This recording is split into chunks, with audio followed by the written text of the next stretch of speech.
We are waiting for the official word on who took second place in the race to be Atlanta's next mayor and head to the runoff later this month. We expect that race would be certified or made official really any time today. But as of now, the gap between the two probable candidates has widened since it was this time yesterday morning. City Council member Andre Dickens now leading former Mayor Kasim Reed by just over 600 votes. His campaign says they will be in that runoff against the City Council President, Felicia Moore, later this month, and that campaigning starts today.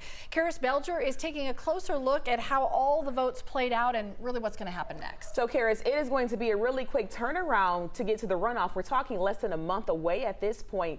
Do you think the candidates are ready? What are they saying about hitting the ground right away? Yeah, good morning. They're both saying they are ready and they are going to really focus on their message to voters, keeping them engaged, focusing on making sure that voters know what they plan to do to address concerns in the city and why they're the best choice to do so. If we look at the breakdown of the votes, Felicia Moore did really well in Northwest Atlanta, which is where she's from. Reed and Dickens, both from Southwest Atlanta, did get a sizable number of votes from there. The difference for Dickens came with DeKalb County, 27.5% of the vote there. And we did hear from political analyst Andra Gillespie. She mentioned the low number of voters who turned out speaks to the need for more mobilization just to get people to the polls.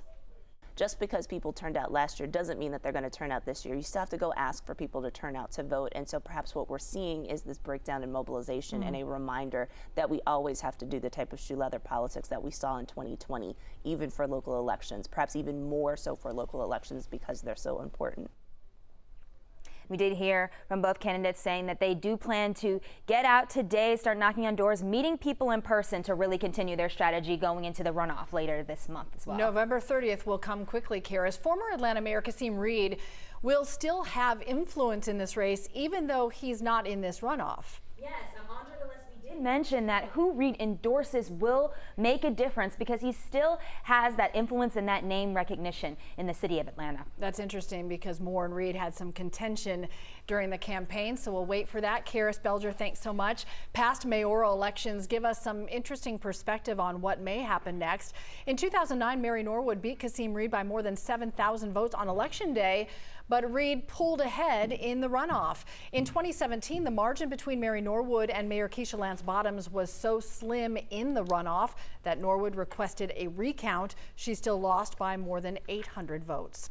The race for City Council President will head to a runoff as well. Doug Shipman is ahead of Archibong by only 2,200 votes. We're going to have results from other local races for you on 11alive.com.